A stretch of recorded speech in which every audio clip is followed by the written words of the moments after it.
안녕하세요. 오늘은 일본의 한 호흡기내과 의사이자 한방 전문가가 작성한 아주 흥미로운 보고서를 바탕으로 우리가 호흡기 질환을 치료하는 방식에 대해 아주 근본적인 질문을 한번 던져보려고 합니다. 자, 한번 상상해 보세요. 우리가 감기 걸렸을 때 흔히 먹는 그 약이 어쩌면 암을 유발하는 데 영향을 줄 수도 있다면 어떨까요? 좀 도발적인 질문이죠. 바로 이 질문에서 오늘 이야기를 시작해 볼까 합니다. 이 보고서는 우리가 너무나 당연하게 생각해왔던 치료법들이 장기적으로는 우리 몸에 예상치 못한 대가를 치르게 할 수 있다고 주장하고 있거든요. 이 이야기의 중심에는 아주 중요한 개념이 하나 있습니다.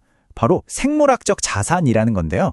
이게 뭐냐면 우리 몸이 원래부터 가지고 있는 에너지, 그리고 스스로를 치유하는 힘을 말하는 거예요. 그런데 이 보고서는 현대의학이 바로 이 핵심 자산을 깎아먹으면서 당장의 증상만 없애는데 급급하다고 지적하고 있는 거죠. 자, 그래서 오늘은 먼저 이 치료의 역설이라는 게 대체 뭔지, 그리고 우리가 흔히 쓰는 서양 약물들이 어떤 숨겨진 문제를 가질 수 있는지부터 살펴볼 겁니다.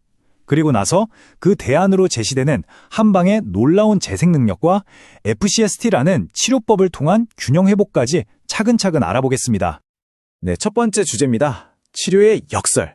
아니, 치료가 어떻게 우리 몸에 해가 될 수 있다는 걸까요? 지금 당장 아픈 걸 낫게 하는 게 치료인데 말이죠. 바로 그 모순, 그 이면에 숨겨진 이야기를 한번 파헤쳐 보겠습니다.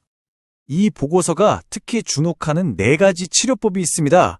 바로 항생제, 해열제, 스테로이드, 그리고 mRNA 백신이에요. 우리가 정말 흔하게 접하는 것들이죠. 과연 이 약물들이 장기적으로 우리 몸에 어떤 영향을 미칠 수 있는지 지금부터 하나씩 자세히 들여다보겠습니다. 자, 그럼 두 번째 파트, 서양 약물의 숨겨진 손상에 대해 본격적으로 이야기해 볼게요. 이 보고서가 각 약물에 대해 얼마나 신랄하게 비판하는지, 특히 우리 몸의 가장 작은 단위인 세포 수준에서 어떤 일이 벌어지는지에 초점을 맞춰서 깊이 들어가 보겠습니다. 첫 번째 타자는 항생제입니다. 보고서의 주장은 정말 충격적이에요. 항생제가 우리 세포의 에너지 공장, 그러니까 미토콘드리아를 직접 공격한다는 겁니다. 이게 왜 문제냐면요. 미토콘드리아가 손상되면 세포가 제대로 숨을 쉴 수가 없게 되고 결국 암세포처럼 포도당만 마구잡이로 태우는 이상한 상태, 이른바 바르부르크 효과로 바뀔 수 있다는 거예요. 이게 종양 성장을 부추길 수도 있다는 경고죠. 여기서 끝이 아닙니다. 어떤 항생제들은 브레인포그라고 하죠. 머리가 멍해지는 그런 신경계의 손상까지 일으킬 수 있다고 지적합니다. 그리고 또 다른 심각한 문제, 바로 장폐축이 무너진다는 건데요. 이게 무슨 말이냐면 항생제가 우리 장 속에 사는 좋은 균들까지 싹 죽여버리잖아요. 그러면 장 건강이 나빠지는 걸로 끝나는 게 아니라 이 장과 직접 연결된 폐의 건강, 나아가 우리 몸 전체의 면역 시스템까지 와르르 무너질 수 있다는 겁니다. 정말 장 건강이 폐 건강이랑 직결된다는 거죠. 다음은 해열제입니다. 우리는 보통 열 나면 큰일 나는 줄 알고 바로 해열제부터 찾잖아요. 그런데 보고서는 열이 우리 몸에 꼭 필요한 방어 시스템이라고 말합니다. 체온이 올라가야만 암세포로 변할 수 있는 이상한 세포들을 미리 청소하는 면역세포들이 비로소 일을 시작하거든요.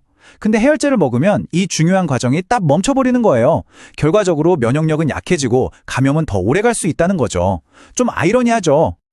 스테로이드, 염증 잡는 데는 정말 효과가 빠르죠. 하지만 보고서는 그 대가가 너무나 혹독하다고 경고합니다. 이걸 오래 쓰면 뇌에서 기억을 담당하는 해마라는 부분이 쪼그라들어서 스테로이드 치매라고 불릴 정도로 영구적인 인지 손상을 일으킬 수 있대요. 게다가 면역세포를 그냥 전멸시켜버려서 우리 몸을 곰팡이나 세균 같은 2차 감염에 완전히 무방비 상태로 만들어버릴 수도 있다는 겁니다. 자, 그리고 이 보고서에서 가장 논쟁적일 수 있는 부분입니다. 바로 터보 암가설인데요. 이게 뭐냐면 mRNA 백신을 반복적으로 맞게 되면 우리 몸의 면역 반응 종류가 좀 특이하게 바뀐다는 거예요. IgG4라는 형태로요. 문제는 이 IgG4가 암세포를 적으로 인식해서 공격하는 게 아니라 이건 그냥 무시해야 하는 거구나 하고 받아들이는 면역 관용 상태를 만들 수 있다는 주장입니다. 말 그대로 면역체계가 암세포를 보고도 못 본 척하게 될 수 있다는 거죠. 자, 지금까지는 좀 암울한 이야기였죠? 서양 약물의 문제점들을 짚어봤는데요. 그럼 이제부터는 희망적인 이야기, 이 보고서가 제시하는 해결책으로 넘어가 보겠습니다. 그 첫 번째 열쇠는 바로 일본의 한방의학, 칸뽀입니다. 생화학적인 관점에서 어떻게 문제를 해결하는지 한번 보시죠. 급성 감염 치료에서 아주 흥미로운 비교를 보여줍니다. 예를 들어서 독감 걸리면 보통 타미플루를 처방받죠. 그런데 마황탕이라는 한약을 썼더니 타미플루랑 효과는 똑같으면서 내성 곡적은 없었다는 거예요. 또 폐렴에 항생제 대신 마행감석탕을 쓴 일본의 임상 연구 결과를 보면 효과는 비슷하게 내면서 항생제의 끔찍한 부작용은 피할 수 있었다고 강조합니다. 만성질환 관리에서도 한방의 역할은 정말 대단합니다. 예를 들어 실용탕은 환자들이 스테로이드에 의존하지 않고 스스로 염증을 조절하도록 돕고요. 보중이끼탕은 항생제 등으로 망가진 면역 장벽을 다시 튼튼하게 세워줍니다. 심지어 십전대보탕은 항암 치료로 완전히 무너진 면역 체계를 거의 재건하는 수준으로 회복시키는 데 쓰일 수 있다고 설명하고 있습니다. 특히 이 부분이 인상적인데요. 노인분들에게 정말 치명적인 게 흡인성 폐렴이잖아요. 그런데 이걸 단순히 감염 문제로 보는 게 아니라 폐렴이 생길 수밖에 없는 근본 원인에 접근하는 방식을 제시합니다. 그 전략이 아주 명쾌합니다. 첫째, 반화호박탕이라는 약으로 음식물을 삼키고 이물질을 뱉어내는 반사신경 자체를 강화시켜요. 그리고 둘째, 청패탕으로 기도에 가래 같은 게 끼지 않도록 깨끗하게 청소해주는 거죠. 이렇게 하면 항생제를 쓰지 않고도 폐렴이 발생할 환경 자체를 원천적으로 차단할 수 있다는 겁니다. 정말 예방적인 접근이죠. 자, 보고서가 제시하는 해결책은 여기서 끝이 아닙니다. 두 번째 기둥이 남아있어요. 바로 FCST라는 건데요. 한방에 우리 몸의 화학 공장을 바로잡는 거라면 이 FCST는 우리 몸의 뼈대, 즉 구조를 바로잡는 치료법이라고 생각하시면 됩니다. 기능적 뇌척주 유호법, 줄여서 FCST. 이름은 좀 어렵죠. 핵심 원리는 아주 간단합니다. 우리 턱관절의 미세한 균형이 온몸의 균형을 좌우한다는 거예요. 턱관절이 조금만 틀어져도 그게 척추, 신경계, 심지어 호흡 기능에까지 연쇄적으로 영향을 미친다는 거죠. 그러니까 턱관절이 바로 서야 온몸이 바로 선다는 겁니다. 이 과정이 정말 놀랍습니다. 한번 들어보세요. 입안에 작은 장치를 껴서 턱관절의 균형을 딱 맞추잖아요? 그러면 그 효과가 도미노처럼 목뼈로 전달돼서 뇌관과 척추를 짓누르던 압력이 풀립니다. 그럼 어떤 일이 벌어질까요? 첫째, 물리적으로 기도가 확 넓어져서 숨쉬기가 편안해져요. 근데 이게 다가 아닙니다. 우리 몸의 휴식과 치유를 담당하는 미주신경이라는 게 있는데 이 신경이 활성화되면서 몸 전체가 전투 모드에서 회복 모드로 전환된다는 겁니다. 구조를 바꿨을 뿐인데 몸의 시스템 전체가 바뀌는 거죠. 자, 이제 마지막 결론입니다. 이 보고서가 궁극적으로 우리에게 하고 싶은 말은 뭘까요? 바로 호흡기 질환을 바라보는 관점 자체를 바꾸자는 겁니다.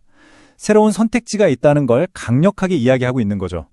이 표가 보고서의 최종 제안을 한눈에 보여줍니다. 바로 통합 재생치료 프로토콜인데요. 한쪽에서는 한방으로 우리 몸의 생화학적 기능을 회복시키고 다른 한쪽에서는 FCST로 틀어진 구조를 최적화하는 겁니다. 급성 감염부터 만성 염증 그리고 예방에 이르기까지 이 두 가지 접근법이 만나서 엄청난 시너지를 낼 수 있다는 것. 이게 바로 이 보고서가 제시하는 완전한 재생치료법의 그림입니다. 오늘 이 긴 이야기를 마치면서 보고서가 우리에게 던지는 마지막 질문을 다시 한번 생각해 봤으면 합니다. 우리가 아플 때 그저 눈앞의 증상을 없애는 데만 급급해서 정말 중요한 걸 놓치고 있진 않을까요? 단기적인 편안함을 얻기 위해 우리 몸의 근본적인 치유력이라는 소중한 자산을 갉아먹고 있는 건 아닌지 말이죠. 이 질문에 대한 답을 고민해 보는 것, 이게 오늘 내용의 가장 중요한 핵심이 아닐까 싶습니다.